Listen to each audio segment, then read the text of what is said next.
Erev Tov, everyone. Erev Tov. Good to be back. Yes, it is. It's been a long time. Yeah, it has been. While we were off after the death of a family member and after setting Shiva and Shiloshim. Yeah, and Shiloshim, which ended is at Minsko there after dark. Yeah, it ended at nightfall today. So we are back, and with that, we are starting a new book. That These are called the Tales of Rabbi Nachman, and go figure. Yeah, which are wonderful stories. Anyway, so it is Monday night. It is 8 p.m. here on the east side of the United States, here in the diaspora. This is the House of Seven Beggars, therefore it must be Zeyde Story Corner. Yeah, Zeyde Story Corner. Okay, so let's check and see who we have in the chat room. We have Donald, we have Marshall, we have Joe, we have Veronica, and we have Kelsey Lynn. And okay, so good to be back doing our regular shtick. Yeah, doing our regular shtick. Okay, so again, like I said, we finished last time we were together. We finished the Yiddish folk tales, and now we are starting a new sefer, which are the tales of Rabbi Nachman of Breslov. This is the book by Adam Steinsaltz. That is impressive. Yeah, it is impressive. Adam Steinsaltz does some amazing writing. So he did a lot of commentary on the stories. We're going to concentrate, however, on the stories themselves. Shoshi and Shlomo has joined. Good to have you all here. Okay, so without further ado, let us get you on to Kimbot. No, that's Cambot now. Oh, yeah, it does kind of look like Kimbot. Yeah, it does kind of look like Cambot. Yeah, and we would know because we saw it live at the Capitol in Flint. So, anyway, let's get you onto your camera.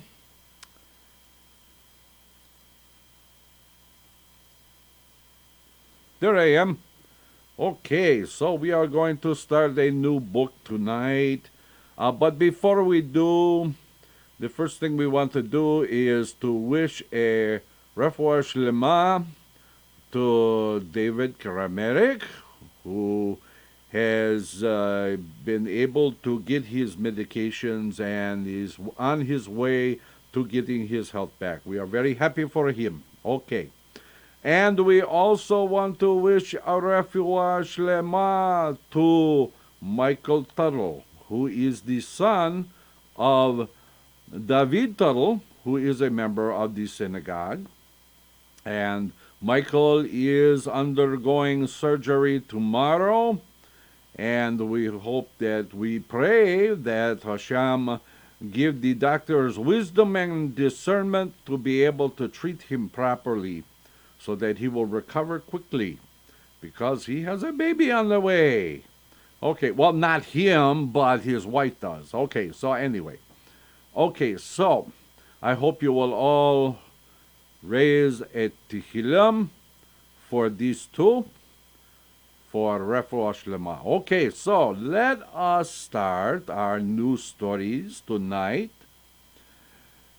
This first story is called The Losing of the King's Daughter. This is probably one of the most well-known of Rabbi Nachman's stories. So, we begin. Once there was a king, as there so often is. Okay. He had 6 sons and 1 daughter. The daughter was very precious to him. He was very fond of her and used to play with her. One day when they were together, he was annoyed with her, and the words flew from his lips, "May the evil one take you." Oh my goodness, what a thing to say. Can you imagine such a thing? That night, she went to her room, and in the morning, no one knew where she was. Her father, the king, was very distressed, as you can imagine, and he sought her everywhere. He probably looked in the closets. He probably looked under the bed. Maybe he even looked in the drawers, Maybe.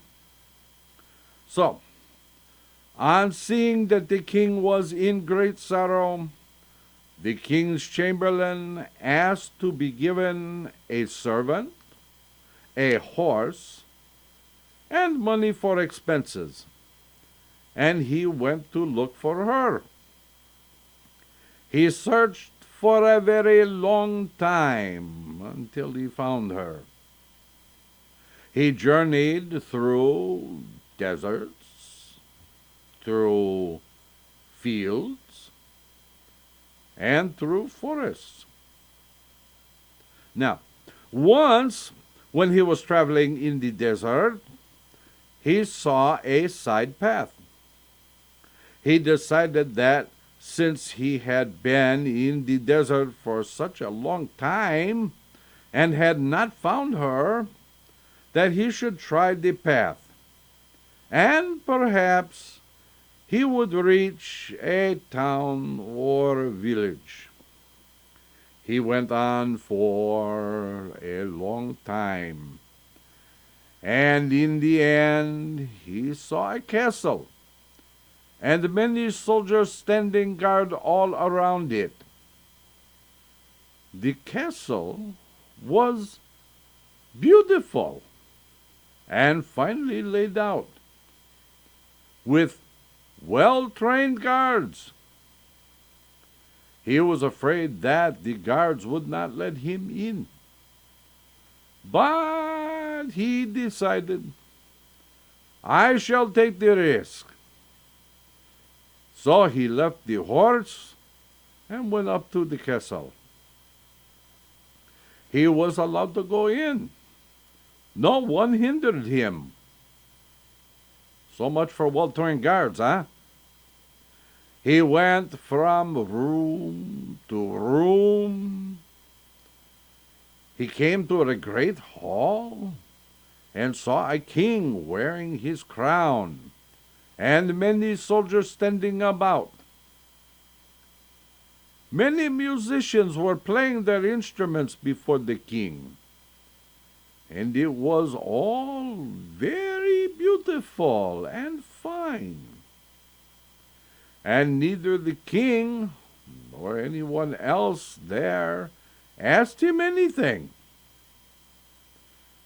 He saw good food there, and he went and ate. When he went to lay down in the corner to watch what was happening, he saw the king order that the queen be brought. The servants went to bring her. Then there was a great commotion and much joy, and the musicians played and sang when she was brought. A throne was brought for her, and she was seated next to the king. The chamberlain saw her and recognized her. It was the lost daughter of his king. Then the queen looked around and saw someone lying in the corner, and she recognized him. She got up and went over to him, and then she touched him and asked, "Do you recognize me?" He answered, "Yes, I recognize you. You are the king's daughter who was lost."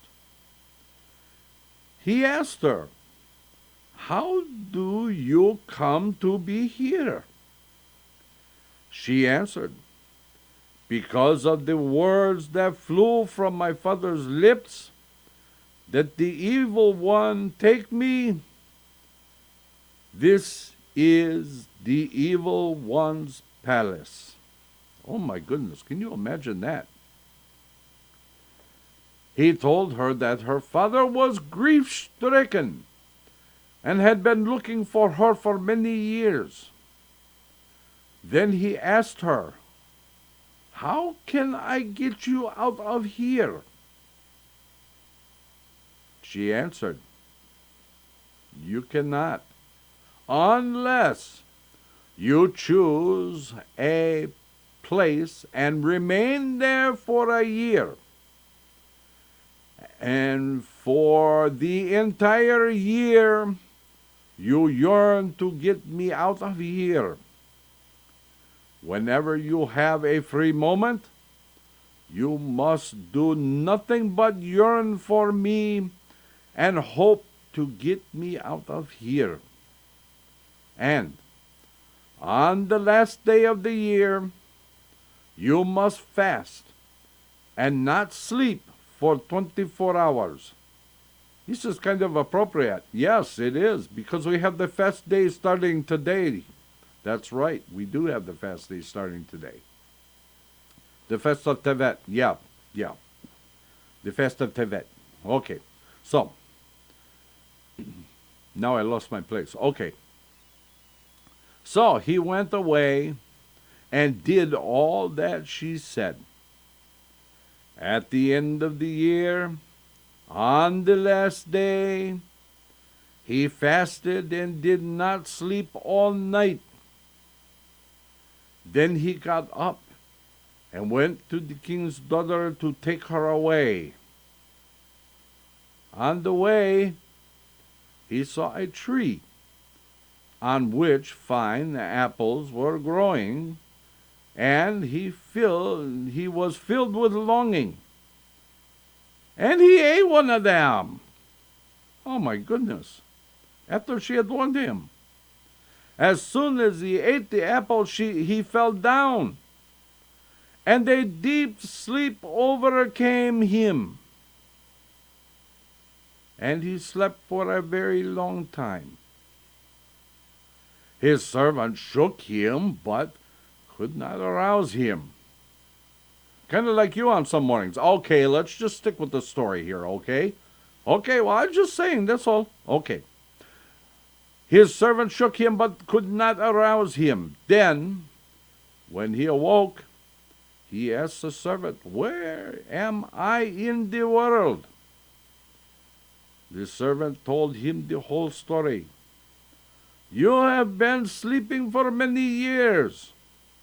I kept myself alive by eating the fruit." He was grief-stricken, as he should have been, and went back to the king's daughter. She was in great sorrow, and said, "Because of one day, because you could not restrain yourself for one day, and you ate the apple, you have lost everything. Had you come on that day, you would have taken me out of here. True, it is difficult not to eat, especially on the last day, when the evil impulse is so strong.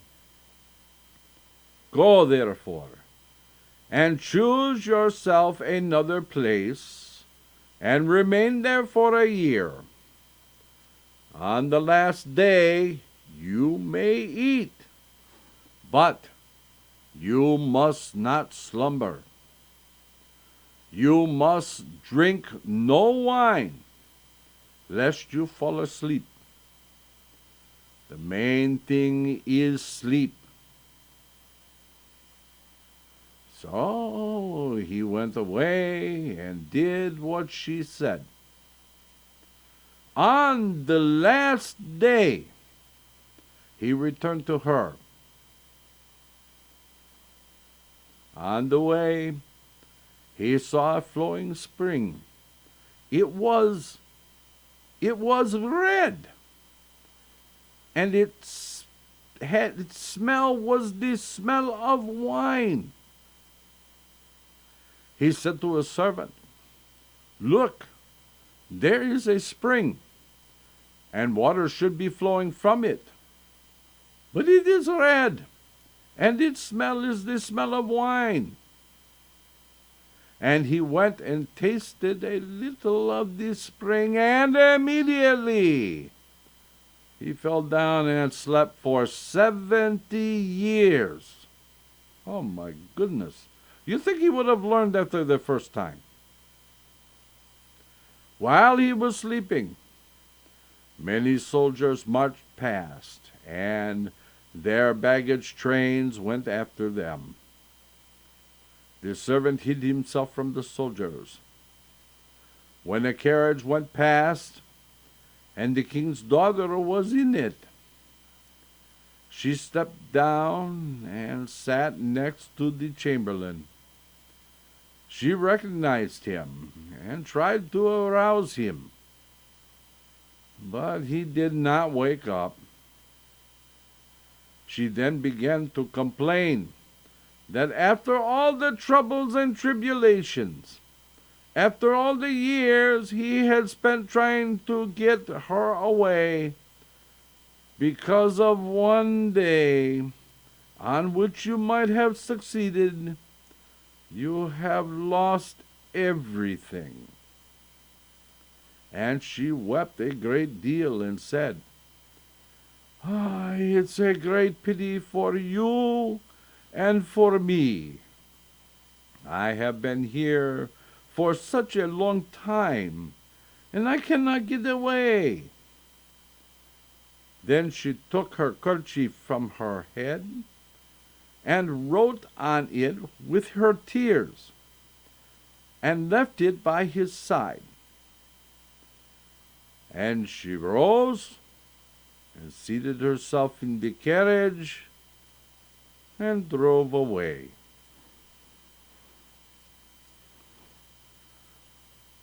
When he woke up, he asked the servant, "Where am I in the world?"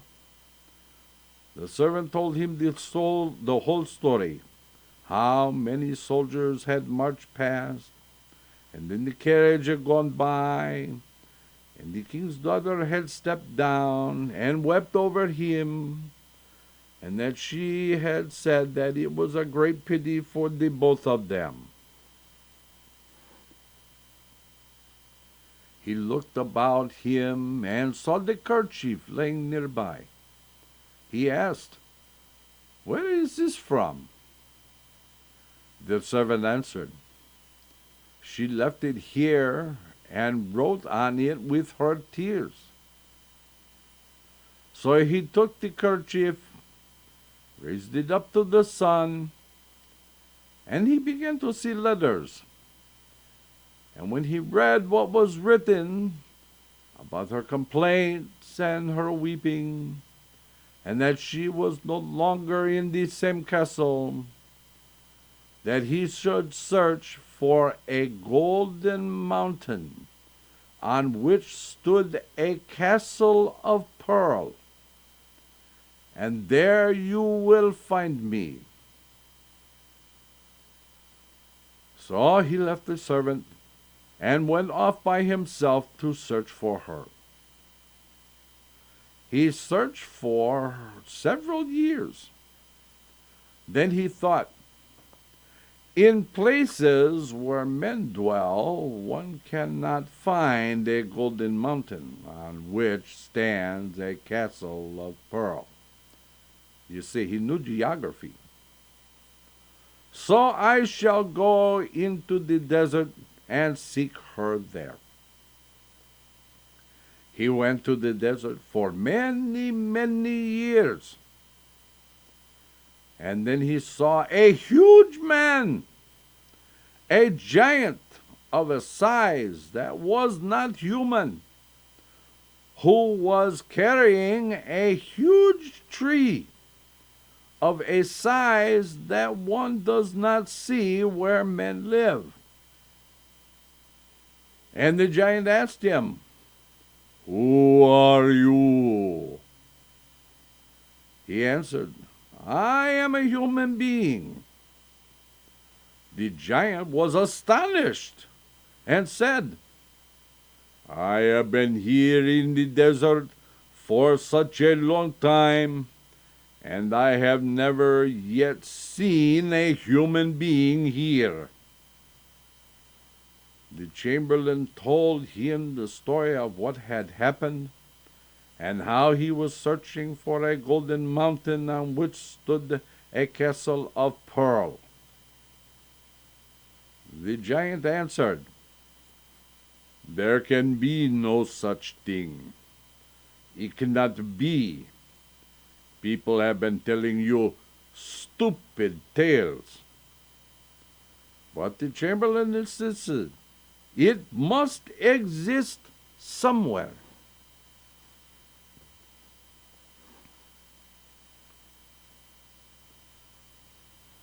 Then the giant said, "In my opinion, it is all nonsense. But since you insist, I shall help you. I am in charge of all the beasts. For your sake, I shall summon them all here. They run all over the world, and perhaps one of them knows about your mountain and castle."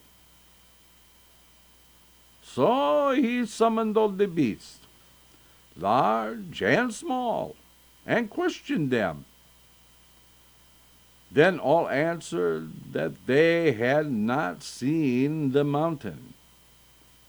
He said, "You see, you have been told stupid tales. If you listen to me, you will turn back, because what you are seeking does not exist." But the chamberlain insisted, "I know that it must exist." Then the giant said, "I have a brother in the desert. He is in charge of all the birds. Perhaps they know because they fly high in the air. Maybe they have seen the mountain and the castle. Go to him and tell him that I send you." And the chamberlain went to search for him. After many years, he met a huge man, a giant who was also carrying a huge tree, and who also questioned him, as the first one had. And the chamberlain told him the whole story, and that the giant's brother had sent him. And this giant too said that no such thing existed. But the chamberlain insisted that it must exist somewhere. Then the giant said, "I am in charge of all the birds, large and small. I shall summon them. Perhaps they will know." So he summoned all the birds, large and small, and questioned them. They all answered that they did not know of the mountain and the castle.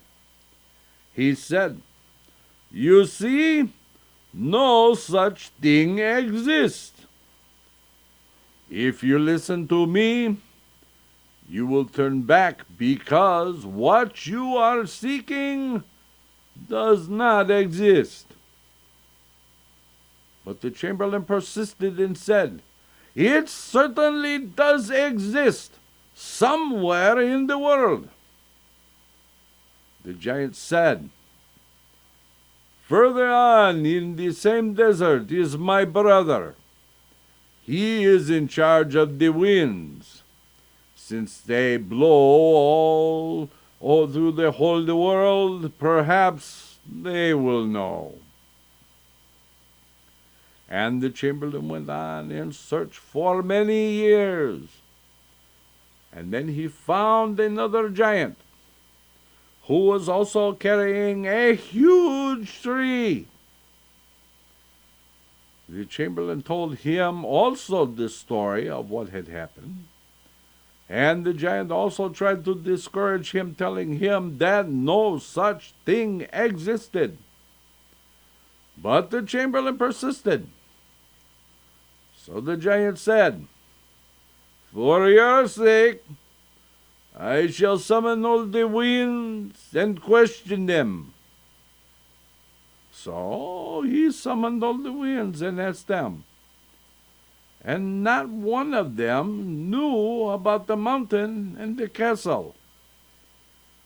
The giant said to the chamberlain, "You see, you have been told stupid tales."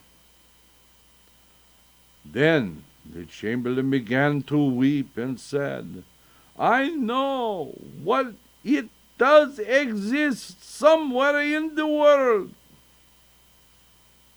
Meanwhile, the giant saw another wind had come. He was angry with it and said, "Why are you late? Did I not summon all the winds? Why didn't you come with them?"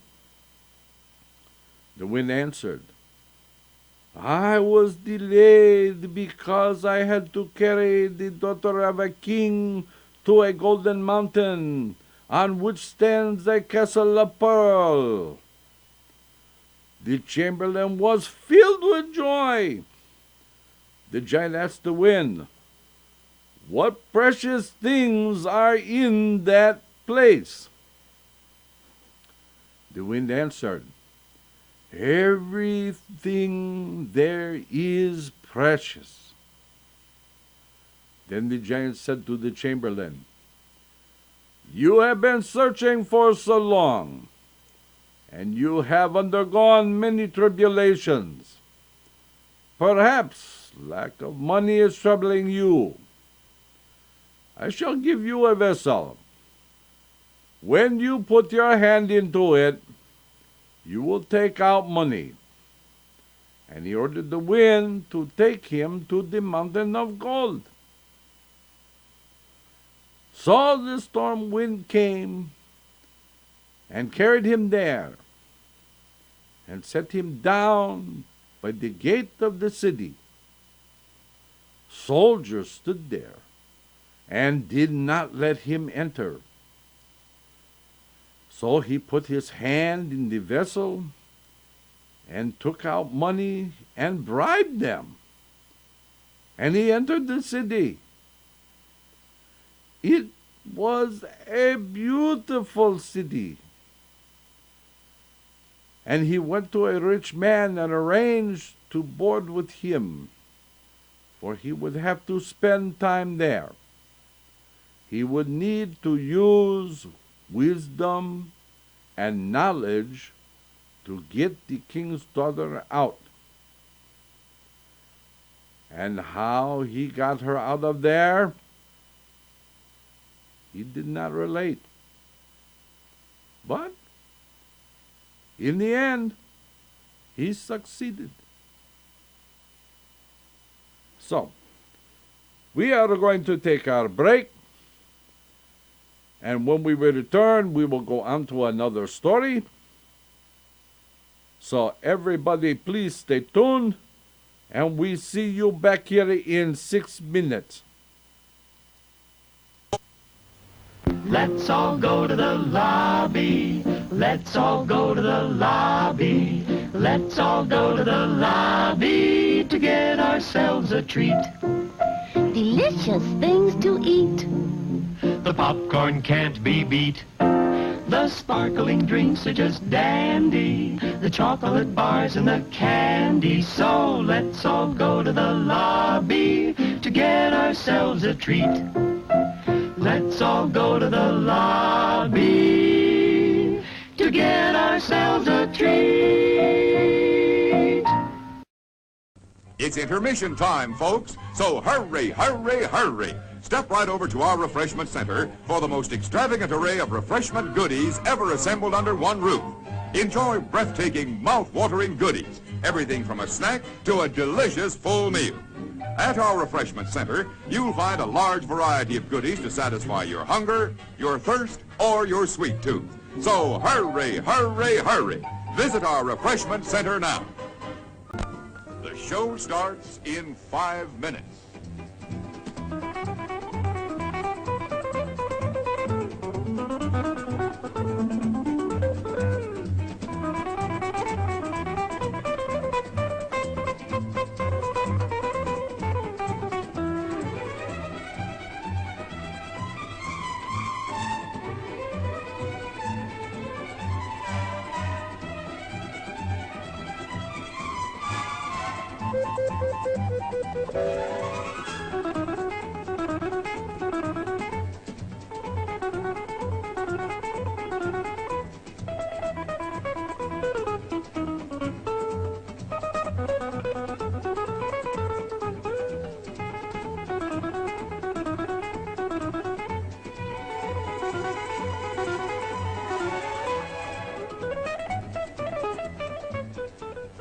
The show starts in 4 minutes.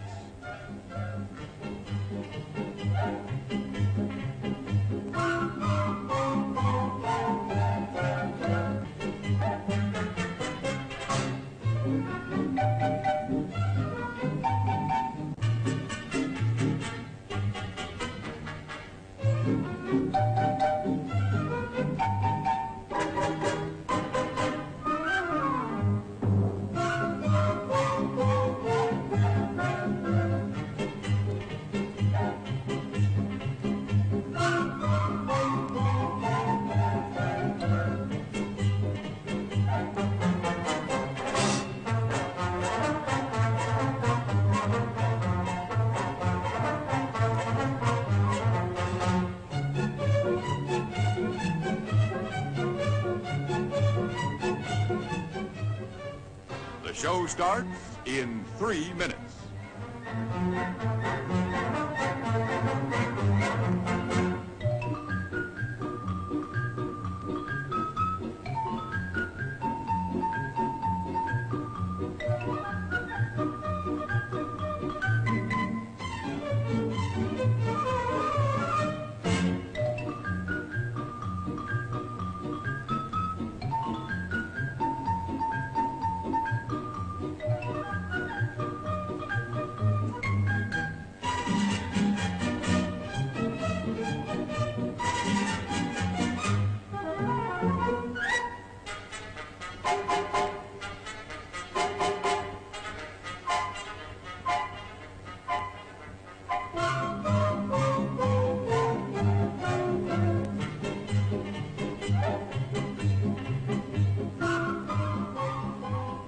The show starts in 2 minutes.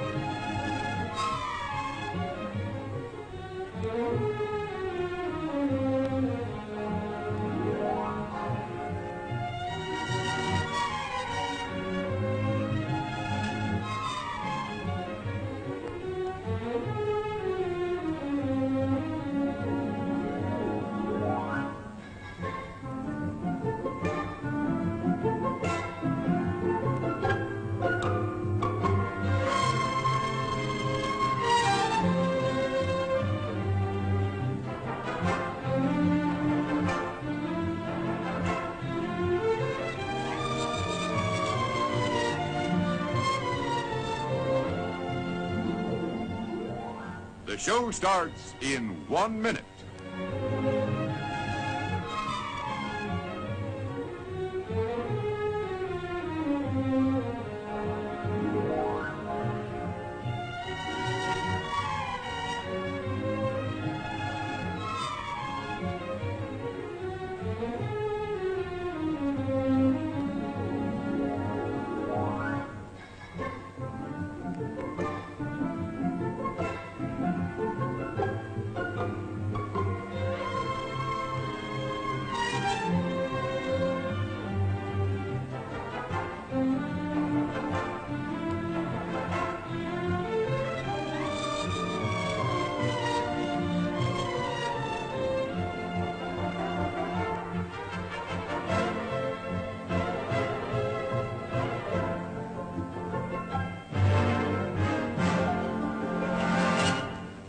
And now, on with the show.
I am sorry. Thank you, Kat, for mentioning that there was no sound.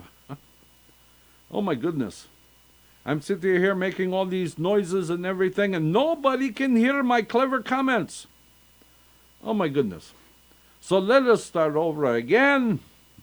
Okay, so we were going through to those people who had joined us, and we had Miriam had joined us, and Ariella and Zev, and maybe Ethan. And Rabbi Moshe Steinerman had joined us. It is such an honor to have him here. He tells some wonderful stories too. Maybe if we ask him real nice, he will come on the show one day and tell us some stories. I especially like the one about the 40 days to see Eliyahu Hanavi. Okay. So, anyway, so we go back. I was talking about this story. There are many things in this story. They are allusions to other things.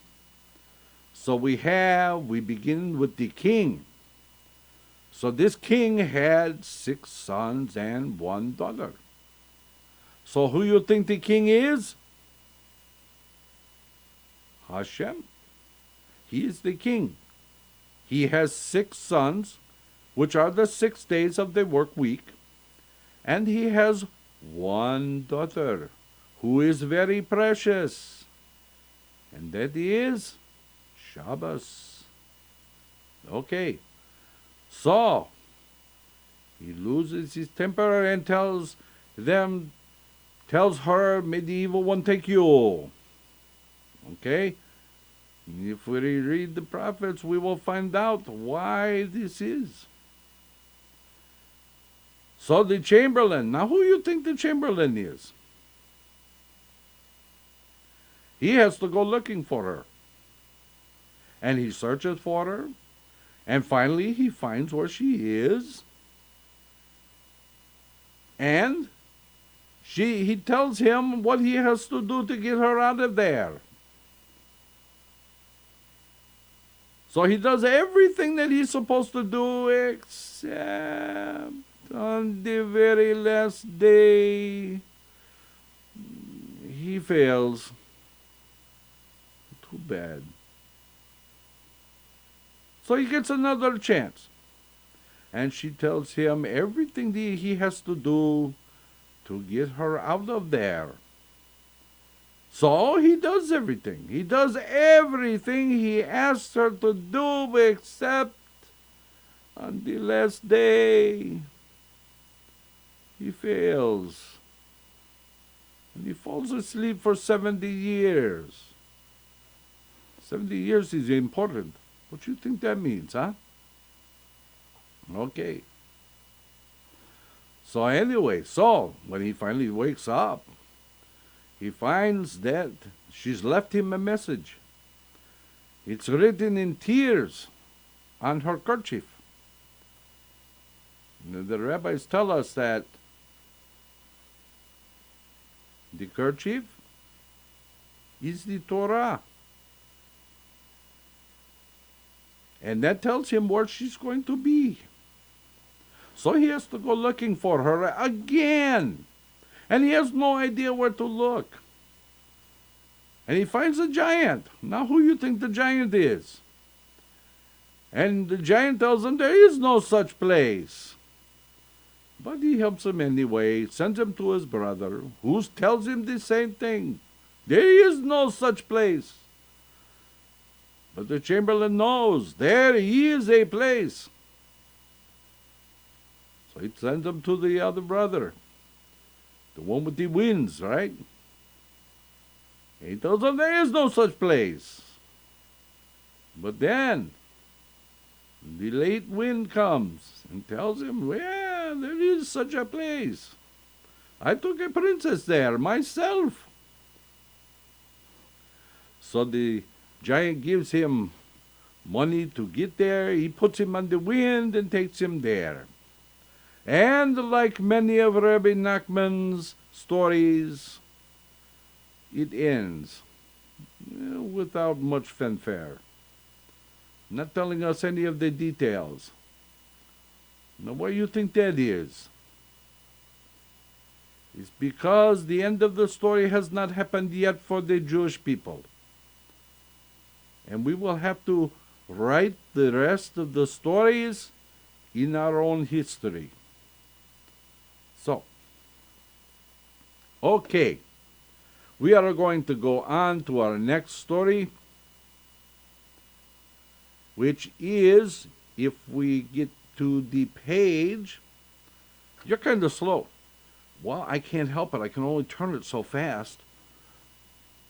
Okay, now we are at the page. Okay, this story is called The Merchant and the Pauper.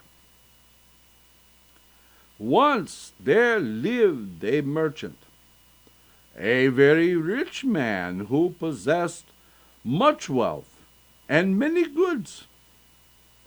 His promissory notes reached every corner of the world. Everything that he desired was his.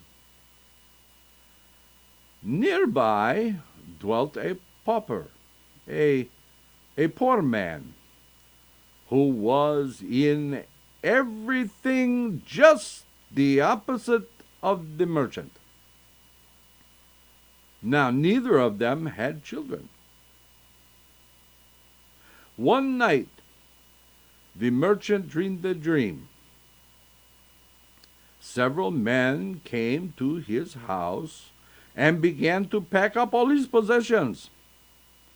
He asked them what they were doing, and they replied that they were taking everything to the pauper who lived nearby. This answer provoked the merchant to great indignation, meaning he was pretty mad about it, huh? But since They were so many, and he was just one. There was nothing he could do to stop them.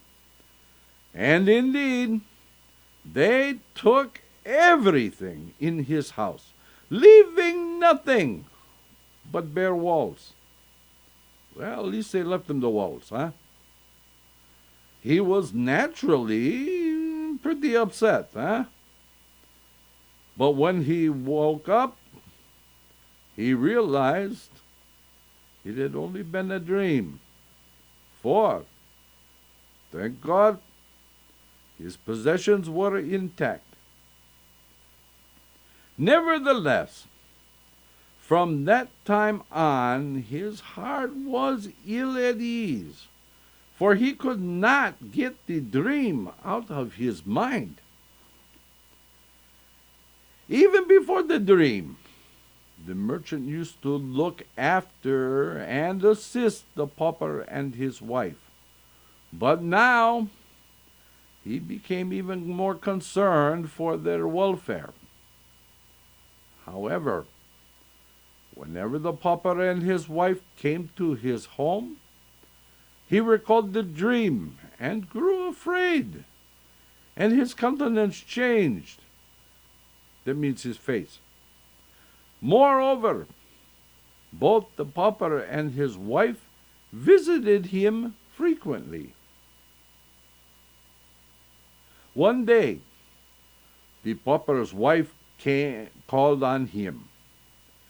He gave her whatever she needed, but he was afraid, and his countenance changed. She asked him, "Your Honor, forgive me, but why is it that whenever I or my husband visit you, your countenance changes?"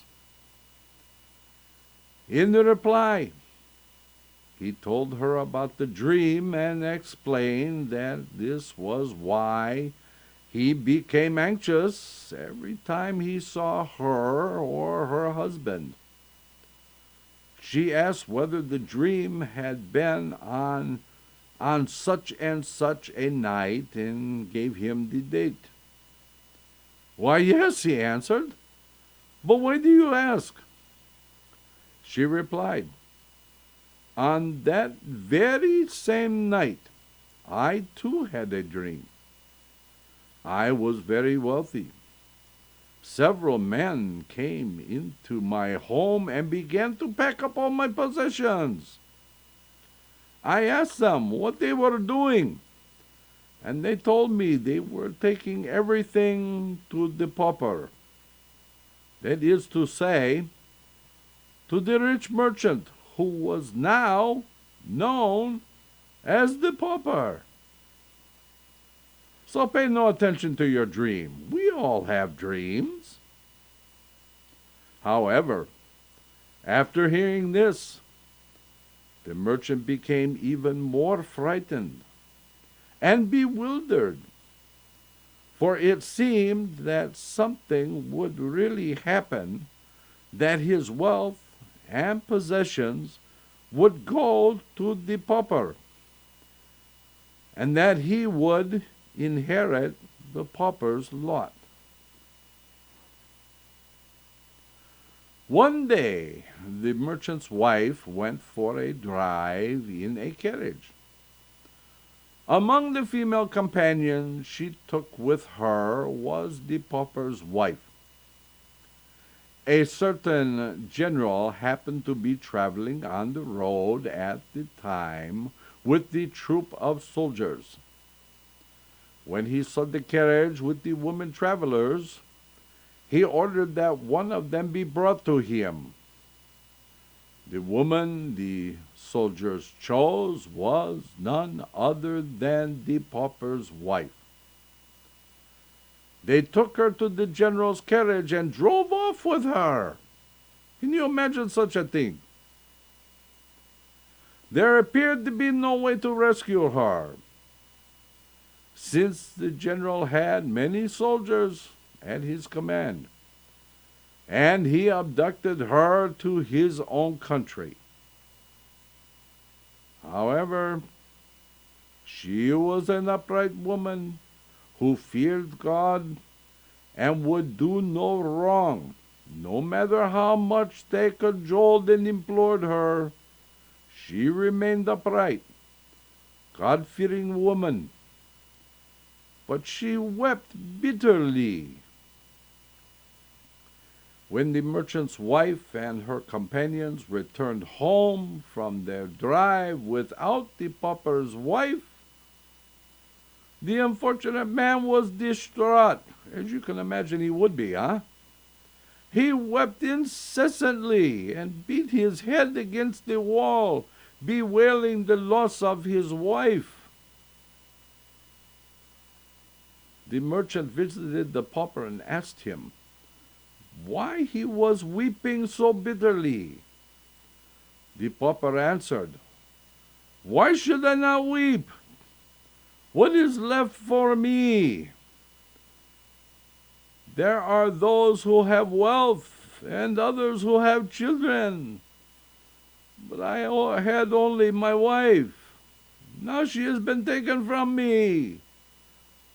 What is left to me?"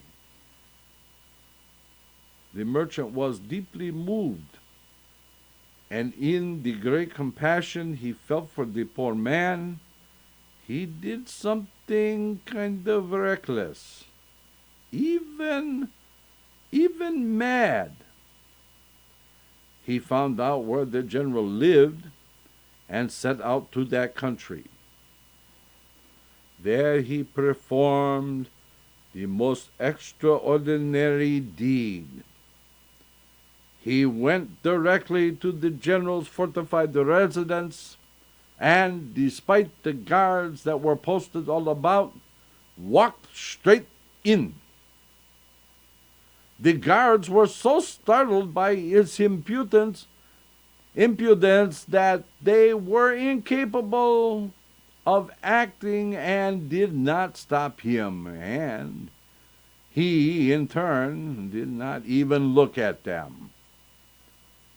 He went into the general's quarters, straight to where the pauper's wife lay sleeping, woke her up and said, "Come." She was very frightened when she saw him, but he calmed her, telling her that she must leave with him immediately.